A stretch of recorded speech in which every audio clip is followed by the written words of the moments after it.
नमस्कार दोस्तों, स्वागत है आप सभी का आज के मुख्य समाचार की इस वीडियो में, जहां हम आपके लिए हर दिन लेकर आते हैं देश और दुनिया की तमाम बड़ी खबरें। एक एक करके सभी बड़ी खबरों के बारे में आपको सटीक जानकारी देंगे। बस आप इस वीडियो के साथ अंत तक बने रहें। साथ ही आपसे एक छोटी सी रिक्वेस्ट है कि मुझे इस वीडियो को बनाने में बहुत मेहनत लगती है, तो इस मेहनत के लिए वीडियो पर एक लाइक जरूर कीजिएगा। साथ ही वीडियो के नीचे दिए गए इस लाल बटन को दबाकर चैनल को सब्सक्राइब कीजिए और इस घंटी को भी दबाइए ताकि आपको दिन भर की बड़ी खबरों की जानकारी लगातार मिलती रहे। तो चलिए दोस्तों, एक एक करके सभी बड़ी खबरों के बारे में जान लेते हैं। तो दोस्तों, आज की पहली बड़ी खबर की अपडेट की बात करें तो भारत में कोरोना से बच्चों को बचाने में गेम चेंजर साबित हो सकती है स्वदेशी नेजल वैक्सीन। WHO की टॉप साइंटिस्ट का दावा। जी हां, भारत में इन दिनों हर तरफ कोरोना वैक्सीन की दूसरी लहर की मार है। इस बीच तीसरी लहर की भी आशंका जताई जा रही है। दावा किया जा रहा है कि कोरोना की अगली लहर बच्चों को निशाना बना सकती है। बता दें कि दुनिया में 12 साल की कम उम्र के बच्चों को फिलहाल कोरोना की वैक्सीन नहीं लगाई जा रही है। इतना ही नहीं, भारत में 18 साल से कम उम्र के लोगों के लिए किसी भी वैक्सीन को हरी झंडी नहीं मिली है। इस बीच विश्व स्वास्थ्य संगठन की चीफ साइंटिस्ट सौम्या स्वामीनाथन ने कहा है कि कोरोना की नेजल वैक्सीन बच्चों के लिए गेम चेंजर साबित हो सकती है।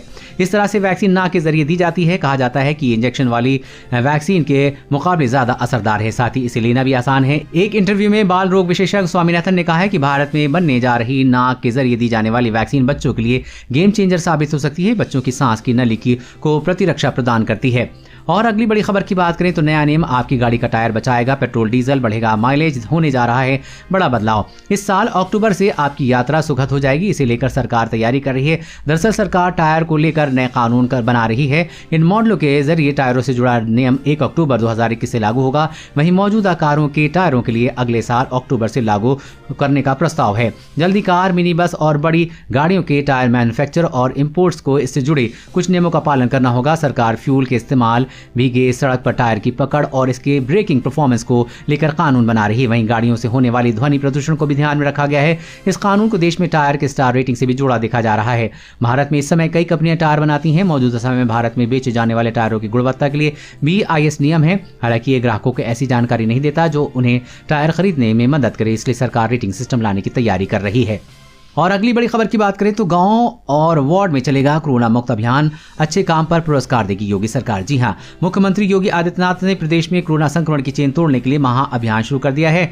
उन्होंने सभी डीएम को और गांव और शहरों वार्डों में मेरा गांव कोरोना मुक्त, मेरा गांव मेरा वार्ड कोरोना मुक्त अभियान चलाने के निर्देश दिए। हर जिले में सबसे अच्छा काम करने वाले 3-3 गांवों और 3-3 वार्डों को पुरस्कार दिया जाएगा। साथ ही सरकार की ओर से ऐसे गांवों और वार्डों को विकास कार्यों के लिए अतिरिक्त धनराशि दी जाएगी। सीएम योगी ने यह आदेश सरकारी आवास पर टीम 9 के साथ कोरोना की रोकथाम को लेकर हुई समीक्षा बैठक में किया। उन्होंने कहा कि गांव में वृहद टेस्टिंग अभियान के अच्छे परिणाम मिल रहे हैं। निगरानी समितियां और RRT टीमों की मेहनत रंग ला रही है। ऐसे में इसे मिशन के रूप में लेने की जरूरत है। सभी गांवों में जागरूकता बढ़ाएं और प्रयास करें कि कोरोना मुक्त गांव के संदेश को हर ग्रामवासी अभी अपनाएं।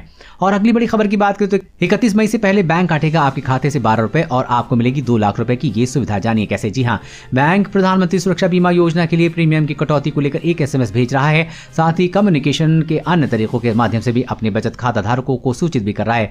बता दें कि प्रधानमंत्री सुरक्षा बीमा योजना की एक ऐसी योजना है जो एक्सीडेंटल डेथ और विकलांग होने पर इंश्योरेंस प्रदान करती है। ये 1 साल का कवर है और हर साल व्यक्ति द्वारा इस को रिन्यू किया जा सकता है। उन्होंने पहले में से PMSBI योजना के लिए नामांकन किया। उनके खाते में ऑटो डेबिट सुविधा के जरिए 12 रुपए का प्रीमियम कट जाता है। कोई भी बैंक में आवेदन फॉर्म भरकर या अपने बैंक के नेट बैंकिंग पर लॉग इन PMSBY योजना के लिए ऑनलाइन अप्लाई कर सकता है। आप भी मात्र 12 रुपए साल के देकर इस योजना से जुड़ सकते हैं। पॉलिसी के अनुसार बीमा खरीदने वाले ग्राहक की एक्सीडेंट में मृत्यु होने पर या विकलांग होने पर 2 लाख रुपए की रकम उससे आश्रितों को मिलती है। और अगली बड़ी खबर की बात करें तो चीन में 2015 में चल रहा था कोरोना वायरस पर शोध, जेनेटिक बदलाव करके देखा जा रहा था इंसानों पर इसका असर। जी हां, मानव आबादी पर खतरा बनकर मंडरा रहे कोरोना वायरस की उत्पत्ति और इसके संक्रमण को लेकर शक की सुई अभी भी चीन की साजिश की ओर इशारा कर रही है। पता चला है कि चीन के मानव कोशिकाओं पर इस वायरस के असर को लेकर 2015 से प्रयोग चल रहा था। ये प्रयोग वुहान के वायरोलॉजी इंस्टीट्यूट में चल रहे थे। कोरोना वायरस के संक्रमण को लेकर अभी तक जितनी भी आशंकाएं जताई गई हैं उनमें सबसे पुख्ता वुहान की लैब है, उसमें बाहर आने की है। ये मानना है विज्ञान के मामलों के प्रमुख लेखक निकोलस वार्डे का। जी हां, वार्डे ने बताया है कि वुहान की लैब से कोरोना वायरस के बाहर निकलने की आशंका सबसे ज्यादा है, क्योंकि पूरे चीन में एक इकलौती लैब है जहां पर कोरोना वायरस पर शोध चल रहा था, जहां पर चमगादड़ में पाए जाने वाले कोरोना वायरस की जेनेटिक इंजीनियरिंग में बदलकर उसका मानव कोशिकाओं पर प्रभाव देखा जा रहा था। ये प्रयोग दक्षिण चीन स्थित यूनान की गुफाओं में रहने वाले सैकड़ों प्रजातियों के चमगादड़ लाकर उनके भीतर वायरस निकाल कर किए जाते थे। अगर इनसे कोई वायरस किसी तरह से बाहर आ गया तो इसमें कोई आश्चर्य की बात नहीं है। और अगली बड़ी खबर की बात करें तो ट्रेन कैंसिल, नौसेना अलर्ट, IMD की चेतावनी, रफ्तार के साथ आ रहा है गंभीर चक्रवात तूफान यास, देश के 10 राज्यों में मचा सकता है भयंकर तबाही। जी हाँ, पूर्वी मध्य बंगाल की खाड़ी के ऊपर कम दबाव का क्षेत्र बना हुआ है जो प्रचंड चक्रवाती तूफान में तब्दील हो सकता है और 26 मई को ये पश्चिम बंगाल, उड़ीसा के उत्तरी क्षेत्र और बांग्लादेश के तटों की तरफ मुड़ सकता है। ये जानकारी क्षेत्रीय मौसम विज्ञान विभाग ने दी है। क्षेत्रीय मौसम विज्ञान विभाग ने कहा है कि 26 मई की शाम तक ये तूफान दोनों राज्यों और पड़ोसी देशों के तटों को पार कर सकता है। उन्होंने कहा कि इस दौरान पश्चिम बंगाल, उड़ीसा के उत्तरी हिस्सों और बांग्लादेश के तट पर 26 मई की दोपहर हवा की गति 90 से 100 किलोमीटर प्रति घंटा रह सकती है। इसके साथ ही देश के 10 राज्यों में भयंकर बारिश का अलर्ट जारी कर दिया गया है। तूफान के अलर्ट को देखते हुए दक्षिण रेलवे ने 19 ट्रेनों को कैंसिल कर दिया है। वहीं भारतीय नौसेना को तूफान से निपटने के लिए अलर्ट किया गया है। नौसेना के जहाज और एयरक्राफ्ट को राहत और बचाव कार्य के लिए तैनात कर दिया गया है। आईएमडी के अनुमान है कि निम्न दबाव वाला क्षेत्र बंगाल की खाड़ी के पूर्व क्षेत्र में विक्षोभ में बनने की आशंका है। इससे उत्तर पश्चिम के इलाकों में प्रभावित होने की आशंका है। 26 मई तक ये दबाव वाला क्षेत्र एक चक्रवाती तूफान में तब्दील हो सकता है। इसके अगले 24 घंटे में बहुत गंभीर चक्रवाती तूफान का रूप ले सकता है, जिससे देश के कई राज्यों में भयंकर तबाही मचेगी। महाराष्ट्र और गुजरात के तटीय क्षेत्र में आए चक्रवाती तूफान के बाद दक्षिण हरियाणा, राजस्थान, उत्तर प्रदेश के अलावा अन्य राज्यों में भी कई दिनों से रुक रुक कर बारिश हो सकती है।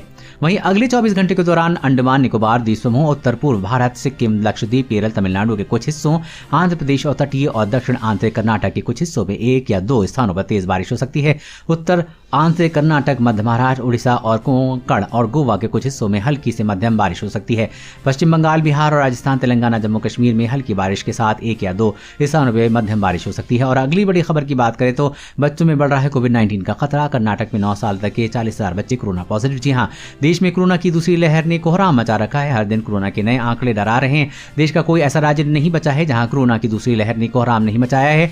पिछले कुछ दिनों से कोरोना के बढ़ते मामलों में कमी जरूर आई है, लेकिन खतरा अभी भी कम नहीं है। कोरोना की दूसरी लहर में सबसे ज्यादा परेशान करने वाली बात बड़ी संख्या में बच्चों का पॉजिटिव होना है। बच्चों में कोरोना के संक्रमण का अंदाजा इसी बात से लगाया जा सकता है कि केवल कर्नाटक जैसे राज्य में ही पिछले 2 हफ्ते में 9 साल से कम उम्र के 40,000 से ज्यादा बच्चे कोरोना से संक्रमित पाए गए हैं। एक रिपोर्ट के मुताबिक कर्नाटक में कोरोना के बढ़ते मामलों की सरकार की नींद उड़ा दी है। कोरोना के आंकड़ों पर नजर दौड़ाएं तो कर्नाटक में 9 साल की उम्र से 40,000 और 10 से 19 साल की उम्र के 1 लाख बच्चे कोविड पॉजिटिव हो चुके हैं। कोरोना के ये आंकड़े पिछले महीने के हैं और इसने एक बार फिर सरकार की चिंता बढ़ा दी है।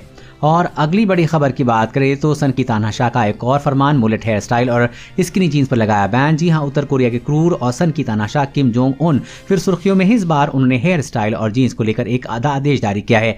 ये पतली जीन्स और मुलेट हेयर स्टाइल पर प्रतिबंध लगा दिया गया। दरअसल इस तानाशाह को यह डर है कि उसके देश के युवा पश्चिमी संस्कृति के प्रभाव में आ रहे हैं। रिपोर्ट के मुताबिक उत्तरी कोरिया में हाल ही में अलग अलग रंग के बालों पर और स्पाइक करवाए हुए बालों पर बैन लगा दिया गया था। इसके साथ साथ कान और नाक या शरीर की दूसरी जगह को फैशन के नाम पर किसी तरह का छेद नहीं करवाया जा सकता। मुलेट हेयर स्टाइल रखने वालों के खिलाफ भी सख्त कार्रवाई की जाएगी। यहाँ के नियमों के मुताबिक उत्तर कोरिया के हर नागरिक को 15 में से कोई एक हेयर स्टाइल चुनना होता है। कोई भी नागरिक अगर इससे अलग जाकर बाल कटवाता है तो उसके खिलाफ कार्रवाई की जा सकती है। और अगली बड़ी खबर की बात करें तो दिल्ली में 1 हफ्ते और बढ़ा लॉकडाउन। 1 जून से शुरू होगी अनलॉक की प्रक्रिया। जी हाँ, राजधानी दिल्ली में 1 हफ्ते के लिए लॉकडाउन बढ़ा दिया गया है। मुख्यमंत्री अरविंद केजरीवाल ने यह ऐलान किया है, यानी कि अब दिल्ली में 31 मई तक लॉकडाउन रहेगा। अच्छी बात यह है कि केजरीवाल ने 1 जून से अनलॉक की प्रक्रिया शुरू करने यानी कि धीरे धीरे राहत देने की बात कही है। बता दें कि देश में विभिन्न राज्यों में कोरोना के केस घटे हैं। उसके बाद उम्मीद लगाई जा रही है कि क्या अब लॉकडाउन में छूट मिलेगी। विभिन्न राज्यों ने कई मई के आखिरी तक लॉकडाउन लगाया है, जिसे देखते हुए अंदाजा लगाया जा रहा है कि राष्ट्रीय राजधानी में 1 हफ्ते के लिए और लॉकडाउन बढ़ सकता है। इसके बाद 1 जून से राहत मिलने की पूरी उम्मीद है। महाराष्ट्र और मध्य प्रदेश में इसके संकेत मिल चुके हैं। और अगली बड़ी खबर की बात करें तो LIC का जबरदस्त प्लान, पेंशन के तौर पर मिलेंगे 9,250 रुपए, 10 साल तक कैशबैक का भी फायदा। जी हाँ, सरकार ने 60 और उससे ज्यादा उम्र के नागरिकों के लिए प्रधानमंत्री वय वंदन योजना शुरू की है, जिससे आप LIC की वेबसाइट पे ऑनलाइन खरीद सकते हैं। एक इमीडिएट पेंशन प्लान है जिसे एक साथ पूरी रकम अदा करके ऑनलाइन खरीदा जा सकता है। कि 10 साल के लिए की पॉलिसी अवधि के लिए पेंशन प्रदान करता है। खास बात यह है कि स्कीम का पैसा 10 साल के बाद वापस कर दिया जाता है। PMVVY स्कीम के तहत 15 लाख रुपए निवेश करने पर सीनियर सिटीजन को हर महीने 9,250 रुपए की पेंशन मिलती है। यही नहीं, 10 साल पूरे होने पर स्कीम का पूरा पैसा यानी कि 15 लाख रुपए वापस कर जाते हैं। इसमें से 1,000 रुपए मंथली पेंशन के लिए 1,62,162 रुपए निवेश करना होता है। दोस्तों, आज की खबरों में बस इतना ही। इसी तरह हर रोज काम की खबरें जानने के लिए आप हमेशा हमारे साथ जुड़े रहें। हमारे साथ जुड़ने के लिए वीडियो के नीचे दिए गए इस लाल बटन को दबाएं और साथ ही इस घंटी को भी दबाएं ताकि आपको हर खबर की सटीक जानकारी मिल सके। जय हिंद।